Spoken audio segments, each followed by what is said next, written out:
So please help me welcome Shri Srinivasan. Hi, everybody. It's a pleasure to be here. We're going to be talking about Fandomonium. It's about fans and how you harness them, how they're disrupting the world, and how they're enhancing the world of media and content. So to help me do this is a wonderful panel, a range of perspectives that they'll be bringing from all aspects of dealing with fans. And it's my pleasure now to introduce them to you one at a time. First, he's mainly known for his musical talents as the bassist and lyricist of the Grammy-nominated Fall Out Boy. He's now a business mogul with ventures in music, apparel, media, and nightlife. Please welcome Pete Wentz.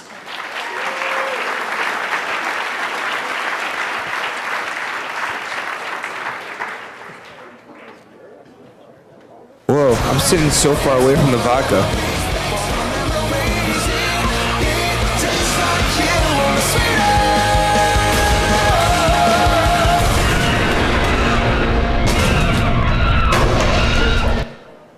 All right, that's Pete Wentz.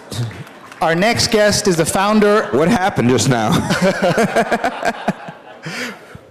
Our next guest is the founder of Decca, a digital media company that creates high-quality online videos and owns a portfolio of women-focused sites such as Momversation and Cool Mom. Please welcome Michael Wayne.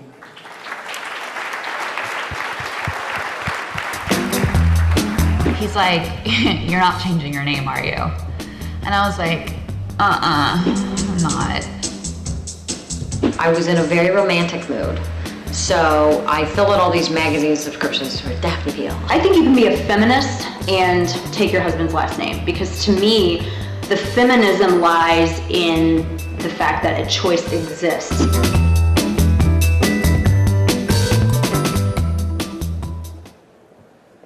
Millions of Americans learn what happened overnight every morning from her on TV.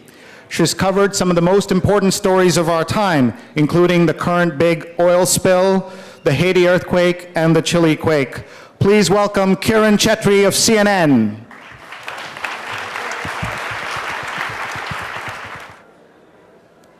He's the creator of landmark projects such as the one that brought Shakespeare to Twitter. That project is called Such Tweets Sorrow. He calls himself a TV migrant who does innovative digital and television projects. Please welcome Charles Hunter.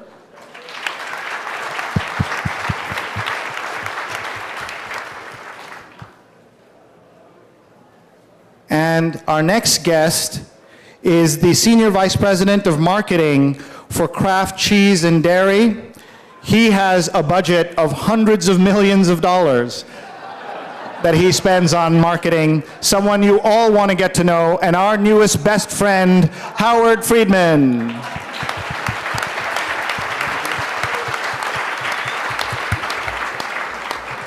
I'm also the suit, just to be clear.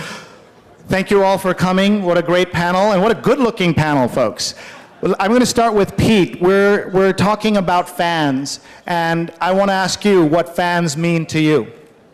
On my trip back from Atlantic City the other day, they meant me not barfing in the limo. But fans as in people. I think about it more of as we needed to create a culture. I think that's what Warhol did. I think that's what Lady Gaga is doing, where you have an interaction and you're able to be involved with your fans and kind of create an entire brand rather than just say, hey, I'm in a band and I'm Mr. Mysterious, and every once in a while you see a picture of me, getting out of a limo. So what do you do to make sure it's not the former, and what are you doing now to engage with your fans? Well, I have a great assistant. So right now I actually don't write my own tweets. So I dictate them and then he writes them or whatever. And if they're over 140 characters, he just takes out all of my LOLs. And all the vowels. Yeah. I think that Twitter and social networking sites are an important place to interact with people. But I think that also when you have a chance to have a one-on-one interaction with somebody, it's pretty cool. And when you have a chance to go and play on a stage in front of people for an hour and a half, it's great to be able to interact, and it's great to have that be your job. Someone pays you to do that, you know. And I was doing it when I was 14, and my dad was coming to the show and being like, DePaul University, son. This is going nowhere. I could have listened. I would be that guy instead. But better looking. So do you want to give us a couple of quick examples of how you are connecting with your fans and what you're doing? I use Twitter. I have involvement in a social networking site called Friends or Enemies. And then we also like to kind of, I don't believe that maybe all music should be free or cost money, but we created a mixtape and an interactive game where people had to go out and find, you know, like little treasures, and in the end, they got the mixtape. We also, this is a crazy one. We bought a donut truck, and we started a business called Fresh Only Bakery, and we delivered T-shirts that were screen printed, like 101s, to different people in different areas. And I was a Swedish baker that couldn't speak, and I had a yellow mustache. It's weird. You can find it on the internet. It's very weird. There's a lot of weird stuff on the internet. We'll come back to you and talk about some of the other ventures you have. Let me go to Michael Wayne. Talk a little bit about how you decided to focus on this mom world and women's world, and what that has meant to you, and how the women interact with your content. Well, we started DEC about 3 years ago, and we didn't actually start to focus just on women. We started more as a general digital media company, but we thought that there was a great opportunity to create high-quality online video for women. About 2 years ago, we saw that there was some video from traditional media going online, and there were some people creating kind of staid, boring video, but we saw a couple things happen. We saw these great influencers, great women's voices, great bloggers kind of coming up through in the mom space, great food bloggers, great parenting bloggers, beauty bloggers, fashion bloggers, just a fantastic group of voices that came up targeting women. And we thought, wouldn't it be interesting to aggregate in these different verticals these great voices and have them be our talent, and let them speak to their audiences through video and through unique formats. And so we decided, you know, let's stay focused on women. Let's stay focused on the biggest opportunity we saw out there, and so we shifted the company towards that. And really, at the end of the day, we have a portfolio of brands. Momversation, you saw, Good Bite, Parents Ask, these are brands, but the foundation of those brands are high-quality video content, and then the talent that's in the video, which again are bloggers and people who have great organically grown audiences. So yeah. And people like Daphne. And people like Daphne, sure. So what do you expect your talent to do to make sure that they are getting the views and page views and things like that? That's a good question. So, you know, the interesting thing online is that unlike maybe the traditional media business where you have casting directors or you have A&R guys who go find talent, you know, the online space really creates talent. It's a wonder that people, we call them tribes and tribal leaders, that these tribal leaders kind of come out of the internet and develop these great audiences. So a lot of what we do is find people who already have great, passionate fans and audience, and then aggregate those people. So we do build audience around a brand like Momversation that sits on top of these top 20 mom bloggers. But when we launch a brand, that audience is already there. They're already connecting with these people. So it's just kind of building off of that connection. And so I need to have a following when I show up at your door, right? Usually, or you're finding me more than I'm finding you if I were. Usually, no, we go out and we find people, but we find people in a much different way than traditional entertainment. We find people qualitatively, you know, do they have something to say? Do they look great? Do they talk on camera great? You know, do they have a great personality? But there's a whole quantitative side that we focus on too. How many followers do they have on Twitter? How many unique users do they have on their sites? Where are they geographically? You know, all of those quantitative things go into how we select people, and that's the beauty of the internet. Kiran Chetri from CNN. The TV world has long had this concept of fans and viewers. Tell us what CNN's doing and how you're connected to the world of fans. Wow, I'm learning from you guys, though, because it's very interesting. I mean, a lot of times when you're on television or when you're involved in television, that seems to be, this has got to be where most people are getting their information. But CNN caught on quite early. I would say I was not even at CNN at the time, that they were already doing and understanding how important it was to integrate the web.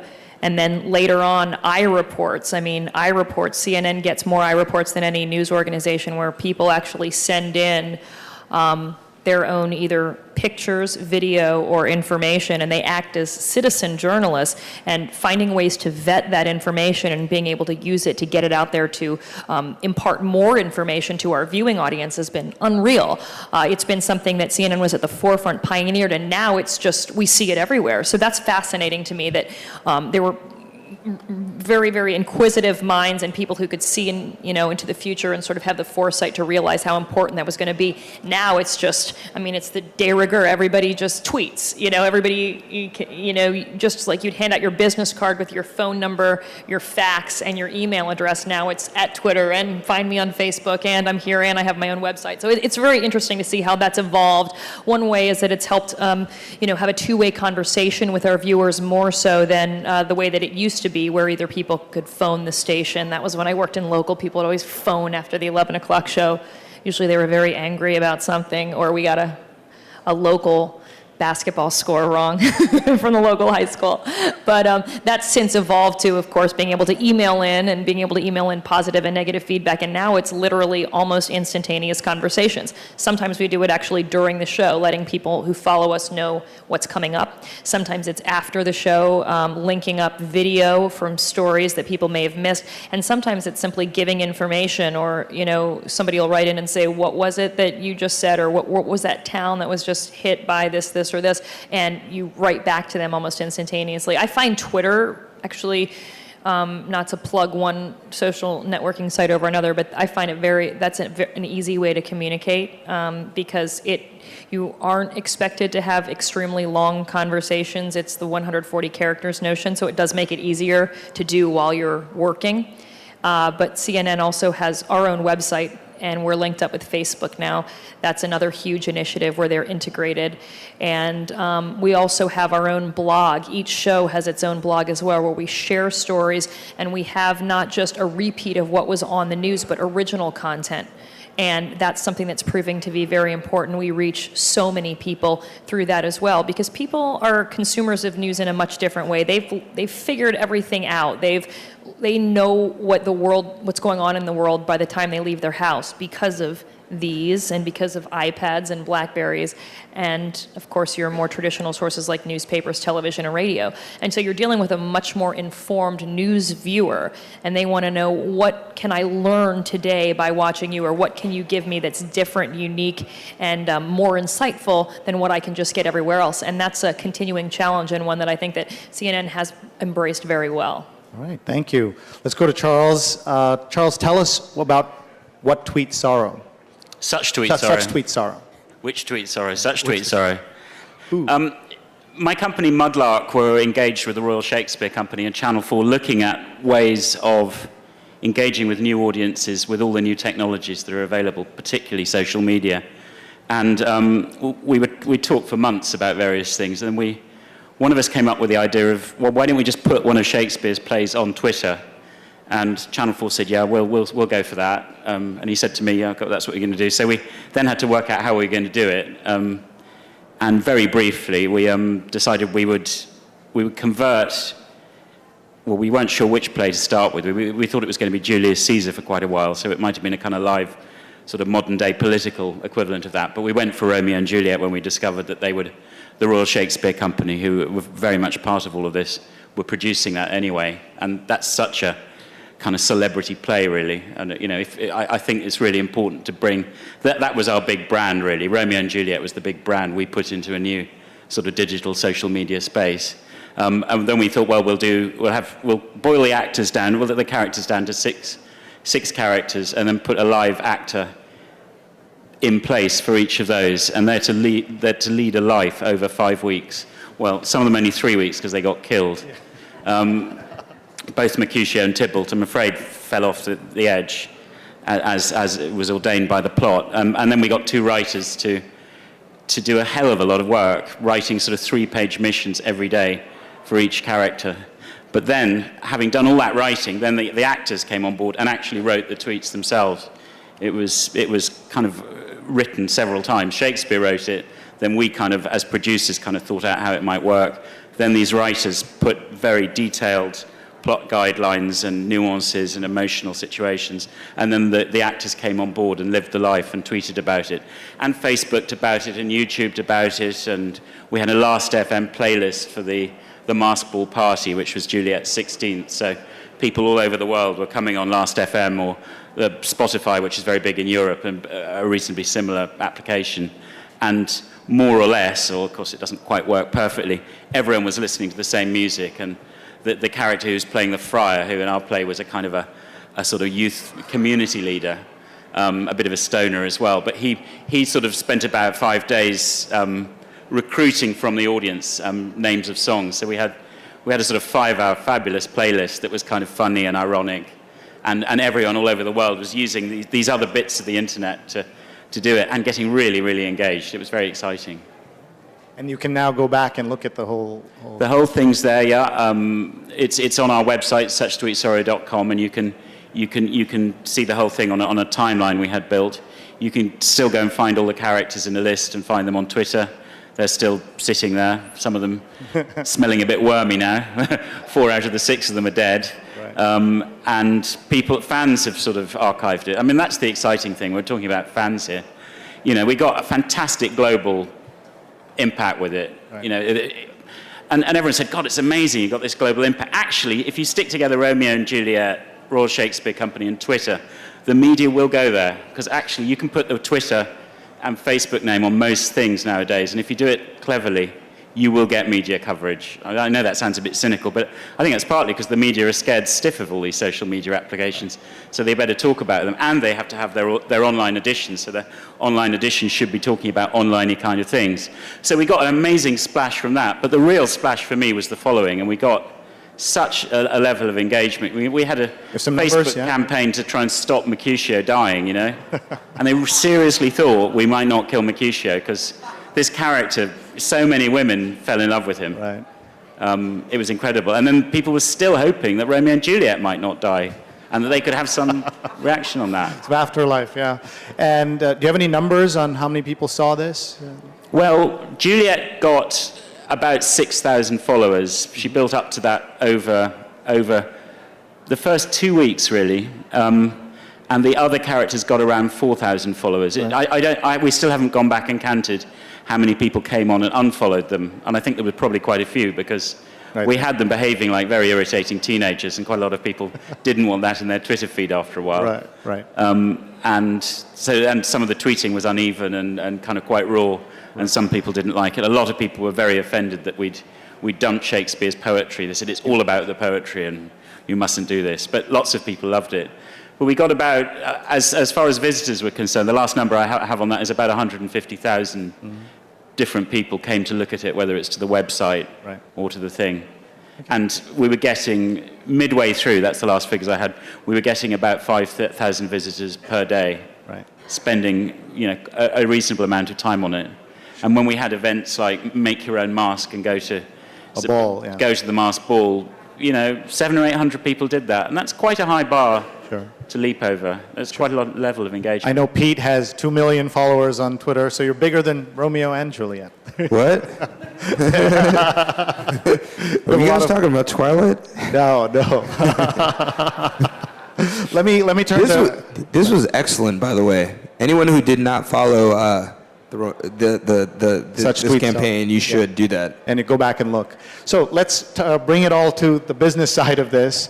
And Howard from Kraft is going to tell us about your big project that you did that engaged your fans in an absolutely new way with an old brand. Yeah, I mean, I think obviously it's easier to hear about the program from the women themselves. I think we started this with a very simple problem, which was how do you get people to buy more cream cheese, and how do we reframe a brand from being, if I say cream cheese, you'll say bagel.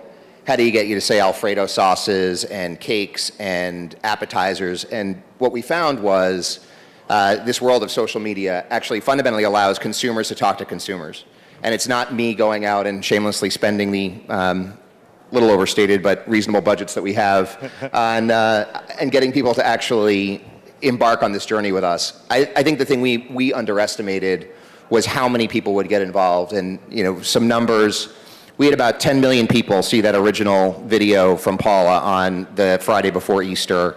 We have about 500,000 unique total visitors and about 250,000 people who come back. In 5 weeks, we have 5,000 video recipes. It would take us 10 years as Kraft to match the type of volume of enthusiasm and interest and creation that if we'd just done it ourselves.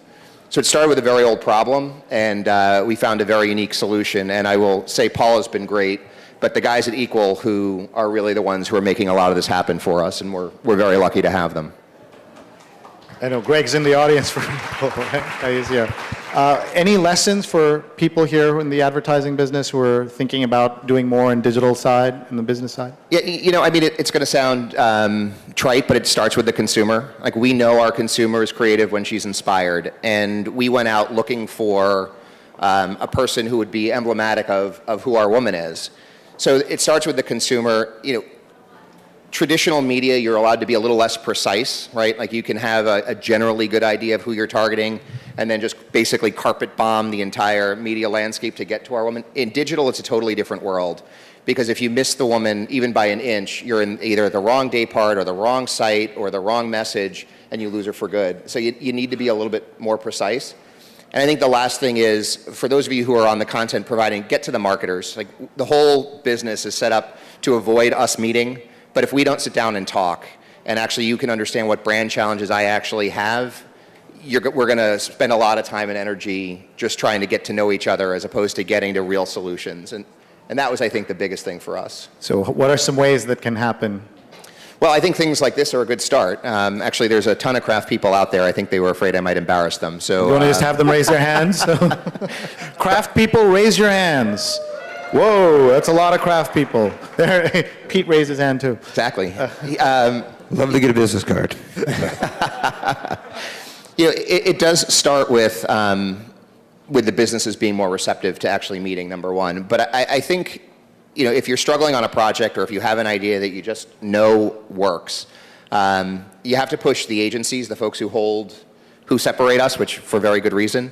You have to push them to get into the room. And if there are projects that are not being done the way you thought they would be, you have to challenge the organization to get the marketers who actually have the problem you're trying to solve to be clearer about what it is. And it's not a 50-page deck. It's usually like a 20-minute conversation. It works out a whole lot better. All right. Michael, as you listen to this, what are things from the other side, maybe as you're creating content, and then I'll ask Pete the same question, can you talk about this problem, if you will? How do you get those connections?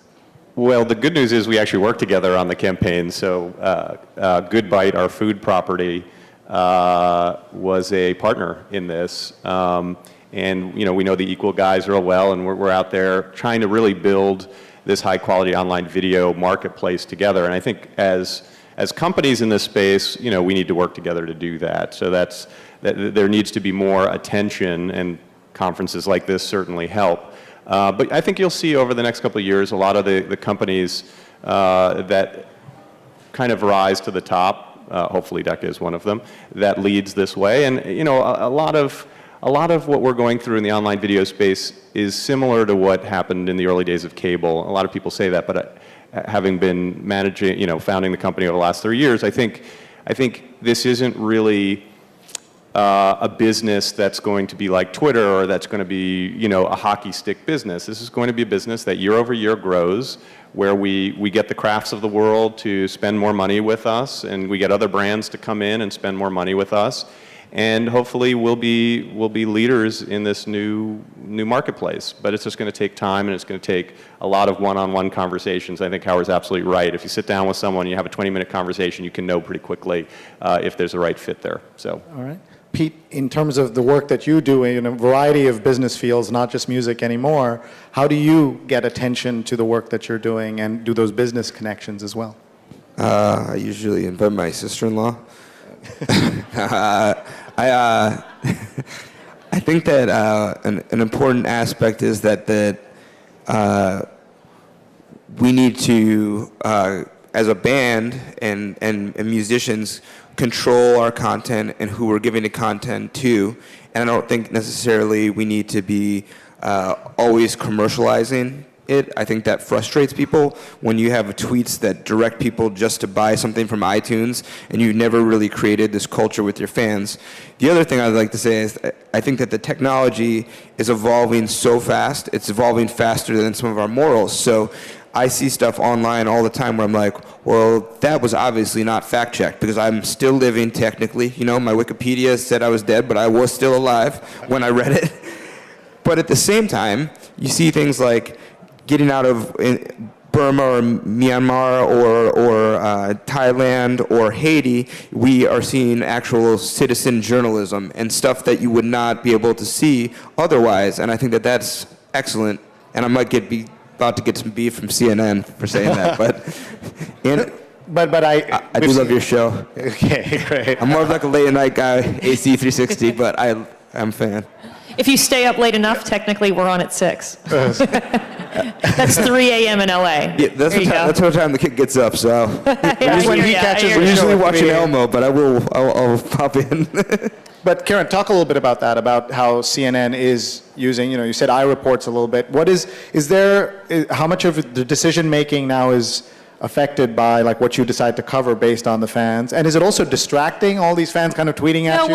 Well, I'll explain, because it's very interesting when you hear how other people, and we're all in our own niche, and so it's interesting to hear when you try to explain in a nutshell what it is that you guys are creating or what it is that you guys are creating, and you as well. It's very interesting. So for us, for example, with the Gulf Coast oil spill, there's a line, of information, obviously, that the people behind the oil spill, BP and others, are telling, and then there's journalists pushing back, which has been the traditional role in what we do, and pushing for more information. I think one of the most interesting thing is today is day 51 of the oil spill, and it was just late into the night and today that we got HD pictures of the gusher underground in the Gulf of Mexico. That's a totally different thing to be able to see what that oil looks like in high definition than that sort of amorphous blob we were seeing, pretty dark. I mean, now you can clearly make out, at least some of the scientific experts say it's going to be easier to figure out how much oil is flowing. And so just having that, any of us right now can log on and see the live feed. I mean, it's linked to our website, it's linked to most websites.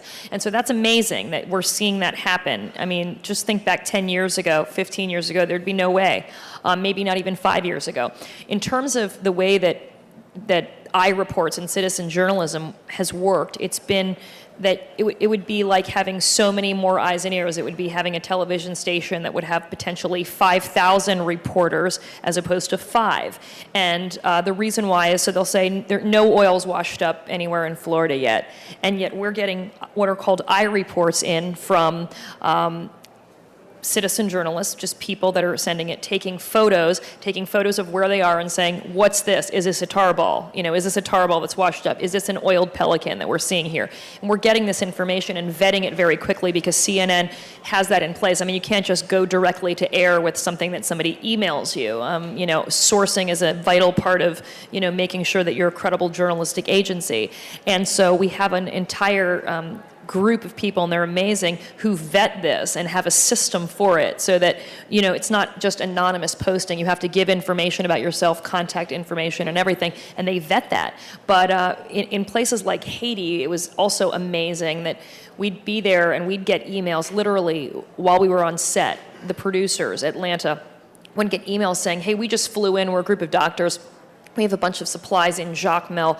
Tell patients to come here to this address. I mean, that's the type of thing that was happening. And then there'd be, I'm here with 3 severely injured people that are trapped under this. Is there any rescue team that can be mobilized to come to this address? I mean, all of this, we were facilitating this. This was happening on our website. This was happening through iReports, emails, through Twitter.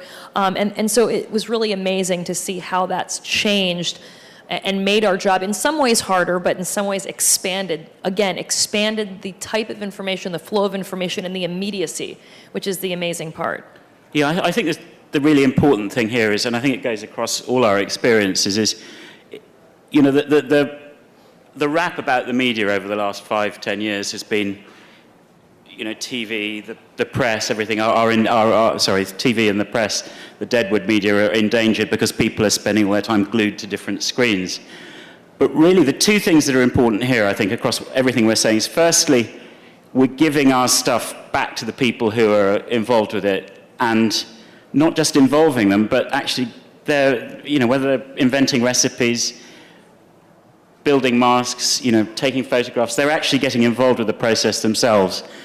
And as a result of that, number two, which is even more important, I think, is very much what Mudlark is about. We're actually taking people away from the screens as well, and they're getting back into the world and into things they are actually interested in their lives, whether it's cooking, whether it's a number of people who said, I want to read Shakespeare again after our thing, you know. These people are, you know, they're not just playing with their things, they're out on the beaches taking that stuff. They're listening to your music, they're talking about their real experiences. Not paying for it. But They're not, go ahead. you know, but there's something that Pete said that I think is right and important, which is you have to decide when you're commercial and when you're not, because there's nothing that can blow up a really good idea quickly than trying to sell something overtly to someone at the wrong time. And you know, one of the things we found on Real Women was, and I realize it's somewhat controversial from the marketing guy, but you have to surrender a little bit of control and understand what your role is in this interaction. On Real Women, you won't see anything overtly coming from Philadelphia cream cheese. It all comes from the community. It comes through Paula. And we spent a lot of time trying to figure out what was the right role for us. When controversies break out, should we address them? Should we let the community do it? And we took a very hands-off approach, which is, I think, why the project has become more enduring. And it's not just a commercial opportunity for us to sell more, which obviously ultimately is the goal, but it's important. We have just a few minutes left, and we're going to take some questions. The questions come in from Twitter. What new social media tool has the most potential? And who'd like to take that on first? Michael, do you have a thought on that? That's an interesting question. What new social media tool has the most potential? You know, I still think this is maybe going around the question to a certain degree, but I think over the last few days you've heard a lot about video on Facebook and how video is, basically Facebook is the #2 video company, basically digital company. And I think that's going to be very, very interesting as it relates to brand content and creating content and having people consume video, how Facebook is used, and how different it is from other platforms like YouTube or maybe some of the portals like Yahoo. So I would say that's a very interesting thing for our business and for others. Okay, anybody else? It's more than just looking at old high school yearbook pictures and wondering why the heck I got that haircut. Exactly. Or finding out every minute. I think that at some point we have to evolve past just people saying what they're doing at this exact time, you know, which I see a lot of on Facebook. I mean, no offense, I'm not huge on it, but I kept mine actually more personal in terms of, and then I started realizing people are just, oh, I woke up today. Why is mommy responsible for everything? And it's like, what do you say to that? I mean, and then after a while you start to say, wait, is this just sucking up a lot of my time? Right. And so I think that figuring out ways for social networking to be more than just piecemeal, you know, sharing of thoughts, of streams of consciousness and tons of pictures of your babies, there's got to be, you know, at least in terms of that, I hope that that evolves into something else. I would like to say my lattes are very important. Your assistant is tweeting that new right now. media tool. I'm usually called a douchebag, not a tool, so I appreciate that. That's a little bit lesser. One of the things that I thought was interesting is that in the past few days, I can't remember the exact Twitter name, but BPPR Global PR. Yeah, Global PR. has been tweeting stuff like, the reason we don't have our workers wearing masks is because we want to show them their smiles. And these are the pictures we don't want you to see. And so BP, I think, made a poor choice in this area. Their second poor choice, probably, or third or fourth. They made the decision where they were like, we're going to email Twitter and ask them to take that down. I was like, bang, I probably could run BP better than BP's being run right now. because Twitter sent back an open letter and they said that, yeah, we'll take that person down when the oil spill's over in August. I was like, okay, sounds right on. The one. It also brings up something else interesting. sure. There was a little bit of a controversy that was generated by the fact that you can buy, I guess, prime real estate Spots on things like Google. And so when you Google Facebook, oil yeah. spill, BP paid for some, for, the highest ranking. for I don't know how you call what you call it, Yeah, Google just higher AdWords, yeah. billing, right, Yeah. in the search engine. And so that's something that's also interesting. I mean, you guys are probably